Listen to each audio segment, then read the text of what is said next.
Alright, y'all, we're finna get ready to ranking the arcs of One Piece. Now, I've been looking over this list, and I scanned over a couple other arcs, or a couple other tier makers that made arcs, but they were like, some of them were just, either they had random pictures that you could barely tell what the hell they were, and sometimes they just threw in arcs that weren't even an arc. But nevertheless, I think this one's pretty solid, so I'm gonna go ahead and just roll with this one. And so right here we're gonna go ahead and start off. So it looks like we have Drum Island. And so for me personally, Drum Island it had emotional feel to it, with like Chopper's whole thing, and then Luffy carrying them up the mountain, holding one in his teeth and carrying another one, and basically just, it was a really impactful scene watching it. But the overall arc, I would say, was not that great to me. And Wapple is by far the most annoying out of all the, not antagonists, but like obstacles of the arcs. And people are going to be like, well, what about Foxy? We're going to get to Foxy. But so right now, I'm going to have to put this in D tier.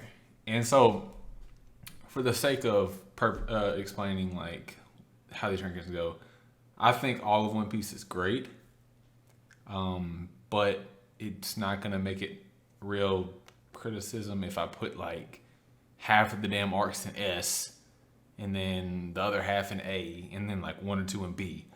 So I'm gonna try and flop it around and whatnot. All right, next we have Alabasta. So Alabasta at the time was like really great, and I haven't really went back and been straight through it. I've went back and looked at a couple pieces here and there, and it's still overall pretty good, but I would have to give it a good B. I feel like nostalgia carries this arc a lot for a lot of One Piece fans, and also I think people like especially like Sanji fans love the whole Mr. Prince plot line. And then you had Zoro with this Mr. One fight. But it's just, it wasn't all that to me. It was still great, but not good enough to be an A or an S. Alright, so next. The name of this arc escapes me, but it's the one before Skypiea. Gold something, or what skull? I forget the name of the arc specifically, but it's the one right before Skypiea. And so this one is kind of like meh to me as well. Yeah, I get it. It was more of a setup arc for Skypiea, but still, I'm just gonna judge it based off what it was. So I'd have to say it's a good. Probably no. I'll probably go. You know what? I'll put Drum Island in C. Put this in D. I think that'll work. Skypiea, instant S. Not gonna spoil it later on too much but just know that this is probably gonna stay where it's at, and probably won't be switched around. Skypiea at the time, it just opened up so many avenues when you brought in the concept of like God, religion. You brought in like all types of like tribes warring on each other. There was a whole different sea, the White Sea. It was just like mind blowing on where we went with that arc, and then now, even later on in Wano, you see revelations that were made back in Skypiea, and you draw back those connections. And granted, that's just Oda's writing. It's just that great where it can like call back to that. But Skypiea is really underrated. I feel like at the time when we were reading it, it felt like it dragged on. But I loved it and still love it to this day. And the fight scenes, I like the unique fight scenes we had in there. So, but yes, that's going to be an S. All right, so Long Green Island. So me, personally, in the manga, it's shit. It's shit. It's bad. It's horrible.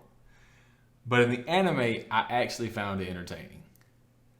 I did not hate it. I didn't hate Foxy because I don't know. I enjoyed the little niche he had and whatnot. So I'm gonna go ahead and I'm gonna put this into a C. It was entertaining to watch. All right, so next we have Water 7. Water 7 is gonna be a hot take, right? It's gonna be a hot take.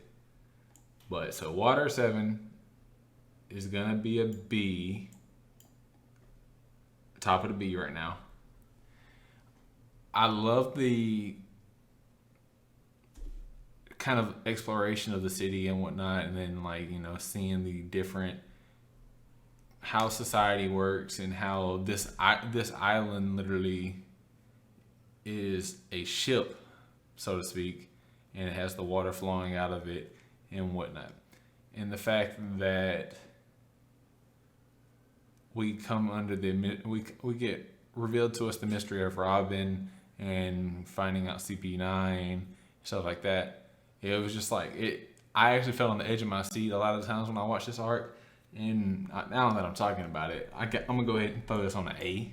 And the whole Icebergs mansion, that whole thing, definitely, yeah. Now this was the hot take. My bad. This was the hot take. Enies lobby.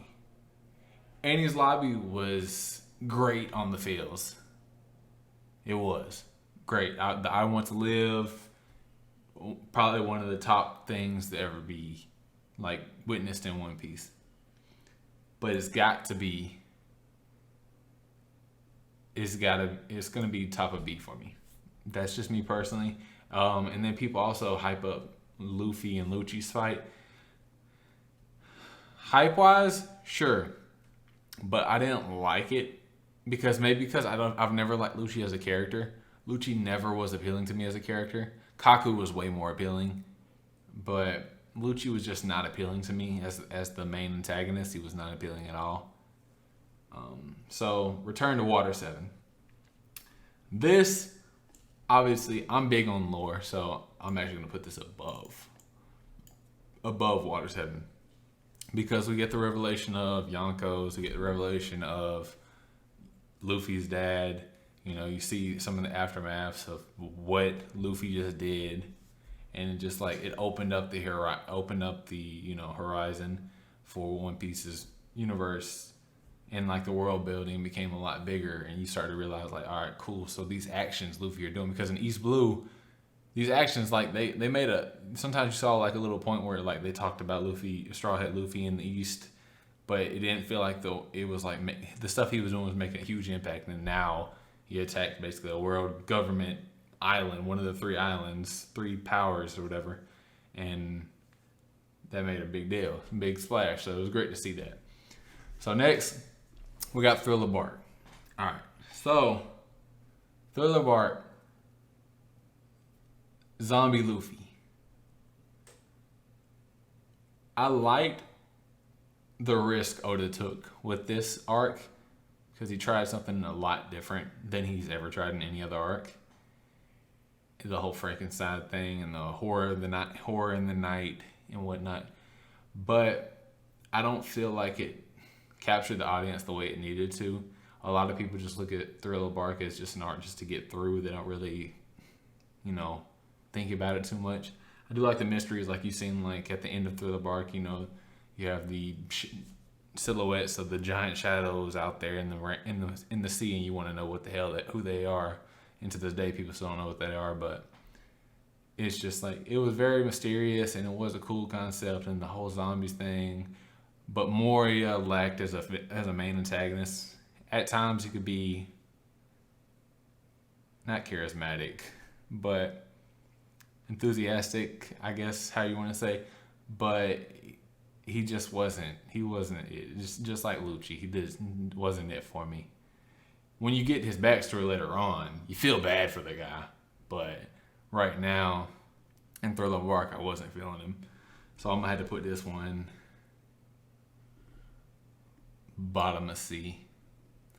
Alright, so now we have Sabaody arc.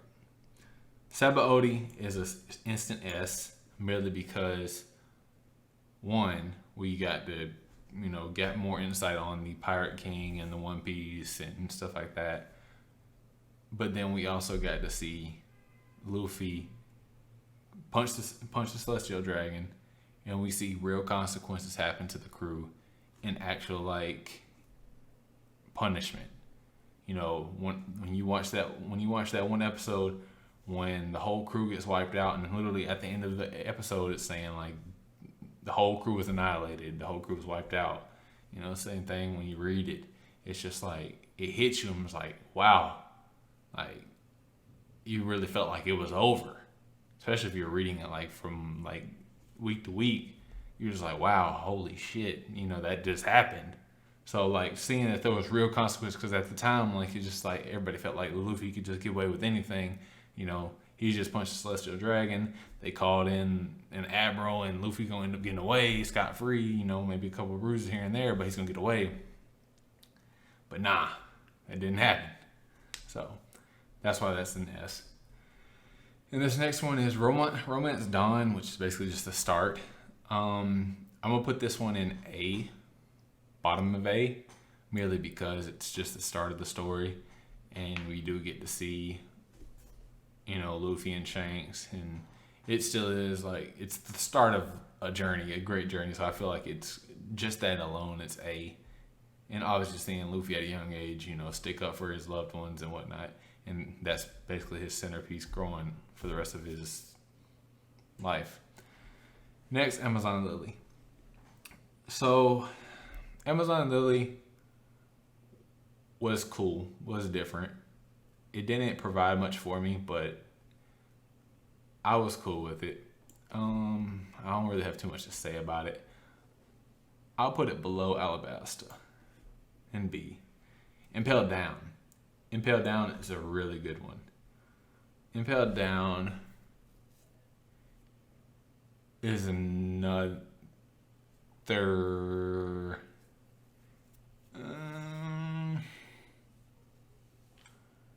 Impel Down would be right there. Yeah, Impel Down, because obviously like getting introduced to the whole jailing system and seeing that there's like six floors of hell basically, and you're just getting progressing. Actually, I'm just talking and I'm about to put this in S. I just loved it. Like I just loved like every minute of Impel Down. I was glued to the TV, glued to the page, because it was just so cool to me. It's because I'm like real big into video games, stuff like that, and it just felt like a straight RPG of him progressing through the levels, and you're like, oh, I wonder what's at this next level. I wonder how this is gonna go, and you know, you just want to see. And it level 6, the last one, did kind of like disappoint with just how barren it was. It was kind of just like a basic jail prison where the other floors were kind of unique, but still. And the Magellan was really cool. Liked him. I liked his warden because he was just always comical. But all right, Marineford. Another hot take. Marineford ain't no S. It ain't an S. It's not an S. It's an A. It's a top A, but it's not an S. Marineford was, I feel, very heavy on fan service, and not fan service in the sense that it was trying to make people like stuff, because obviously fan service, you got to actually like know the people that you're watching on screen, so to like kind of like pull in that factor. Like obviously like when the Naruto War arc, they brought that people cared about already or heard about, whereas the Marineford, it was kind of like a whole bunch of new characters, but they were big players in the world, but we had never seen them. So it was cool seeing that and whatnot, but it was not, it didn't jump off to me. Like, I mean, I didn't love it that much. And then the ending of it was kind of like Ace is an idiot, my opinion. Ace is just so stupid. And I get why they did it, but it was just so stupidly done, and I don't like the way it was. And this is post Marineford. I'm gonna say it's top of B, because seeing the only impactful scene that I can really remember from this is that really hit home for me is obviously in the picture where Luffy's having to count what he has and not what he's lost, and Jinbei talking to him, and it's just like that really hits home. But other than that, nothing really sufficient really happens. And actually, so now that I'm sitting here talking about it, it's probably gonna be at the bottom of B. All right, Return to Sabaody. Return to Sabaody. I would have to say it was a good B. Yeah. It wasn't too much. It was kind of just like, it was just kind of cool getting to see the gang get back together and whatnot. But it was like, whatever. Fishman Island. So I'm torn between this because Fishman Island as a whole is ruined by Hody Jones, in my opinion. But the theme and the story that Oda is trying to tell, the underlying story that Oda is trying to tell with Fisher Tiger and, you know, the slavery aspect of it, it's amazing. And I'm just off the theme and underlining tone and underlining story that Oda was trying to tell, I've just automatically got to give it in the top of A. Not top of A, but I'm going to give it Overwater 7. No. I'll put it at bottom of A. Hody Jones really hurts this arc for me. Really hurts the arc. But I love the message that Oda is trying to convey. Punk Hazard. Punk Hazard, the environment was cool as hell. You know, the post battleground of Akainu and Akaiji, and, you know, with the constant fire and the constant ice, but the arc overall, like, Caesar is just like, he's just not it, bro. Like, Caesar is just a fucking despicable person. Probably gonna put him, yeah, I'm putting him in D. Alright, Dressrosa. Dressrosa, the long ass arc everybody always talks about. Obviously now Wano is a lot longer. But the fact that Wano, the Coliseum part was, I enjoyed it. Because it was the first kind of like tournament style that we got to see out of One Piece that we usually see out of a lot of other shonen. So it was cool seeing that. The stuff with Dofi and like learning the Celestial Dragon, him tricking the world with the fake fake newspaper, stuff like that was really good. The only issues that really pop out for me when I look back on this arc is that I feel like the Dofi fight went on a little too long, and I don't feel like it needed to be that long. So I'm gonna have to end up putting this in top of B. No, right behind Enies Lobby. But Zoe, I've heard other things about Zoe. I've heard a lot of people like Zoe. Me personally, I hated Zoe. I was like, yo, when are we gonna get done with this? I get the story they're trying to tell, and this is a setup arc for Whole Cake, but dog,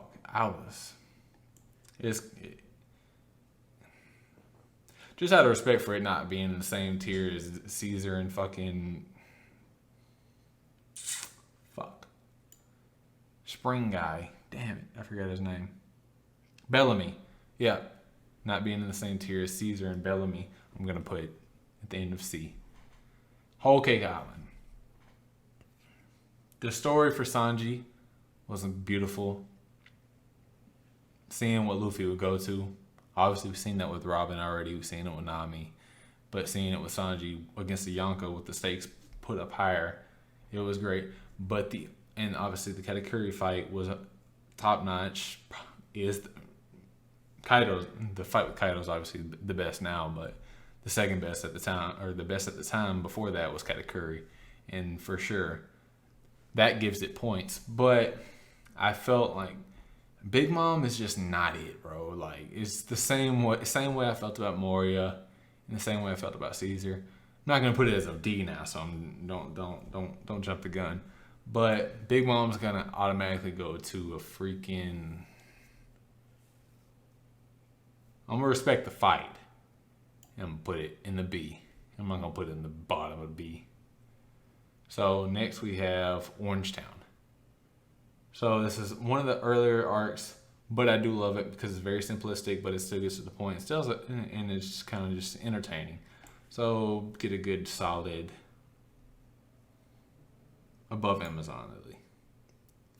Who don't love that dog? You know, dog. He was a good boy. So Reverie S. Put that above Impel down because of just the sheer world building that it just introduced into the story. Wano.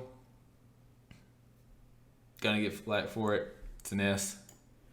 Yes, it has issues. It has a lot of issues. Oda tried to do so much with Wano, and he didn't deliver on some of the things that he set up. but the overall arc was still a great arc. You know, all the revelations we got, all the things we got to see and witness were really good. And I, for one, liked it. I loved it. So I'm going to roll with that. It might change over time, but I'm going to roll with that. It's the bottom of best. All right. This guy. Oh, man. Or Syrup Village. So Syrup Village. Usopp. Fucking, oh God, Usopp. He's just got to go. Just got to go. For the record, I used to think Captain Kuro at the time when One Piece was just starting out. I thought he was cool as shit at first. You know, doing the whole fucking... Thought he was cool as shit, but nah. Baratie, it was another one of those another one of those arcs that just broadened and like opened up the world a little bit more with Mihawk's introduction and then the Grand Line aspect and whatnot. So I'm gonna have to throw this at bottom of A. Arlong Park, same thing with here. Is I just loved the way what Luffy did for Nami and how Nami's story was, and you see like you get good background into it. So I'm gonna have to say this is a good solid right below Alabasta. Logtown, even though it's very, very short, but it's still good. So I'm gonna put this at bottom of B. Reverse Mountain. I'm gonna have to throw this down, throw that right there. It was cool in the fields with Laboon, but yeah. Whiskey Peak. The only cool thing about this was Zoro's versus 100 people. That shit was the only good thing about it. And Zoro's badass, but it's not good enough to save this fucking arc. It's still better than these two. It's not better than that though. And damn, I just had this name this island, not Drum Island. Fuck. Is it Drum Island? No, not Drum Island. That's Chopper's Island. Whatever the case, it wasn't that great. The only cool thing with this was Zoro's scene where he was gonna he was eventually at first he was gonna chop off his legs, but then they talked him out of it, and he just said he was gonna pose with it. So I fought with it just because of that. Actually, it goes above Zoe because, like I said, I hated Zoe, but not so much to put it down there. Matter of fact, can't do it to my boy Zoro and Luffy in that picture. But so that's where I'm at with it. So right here at the top of the list at S, we got Skypiea, followed by Sabaody, then Reverie, Impel Down, Wano, and then starting off with the A, we have Marineford, Return to Water 7, Romance Dawn, Fishman Island, Baratie, and starting off B, we have Enies Lobby, Dressrosa, Whole Cake, Alabasta, Arlong Park, Orangetown, Amazon Lily, Return to Sabaody, Post Marineford, Logtown or Rogue Town, and then starting in C, we have Syrup Village, Drum Island, Long Ring, Long Island, Reverse Mountain, Thriller Bark, the island that I can't remember for the life of me with the giants, Zoe, Whiskey Peak, and then rounding out the last one, which is D. And actually, we're gonna go ahead and throw these motherfuckers in F. So we have F for Caesar and Bellamy. Obviously, and Bellamy does get better. He gets a little bit redeemed in Dressrosa, but for this arc, nah. And so that's what we got here. So if you guys, I know you guys are gonna flame me, especially for some of my hot takes on Marineford and Enies Lobby, and Wano probably. But if you could, please smash that like button, hit that subscribe button, comment, and let me know what you think. All right, y'all. Peace.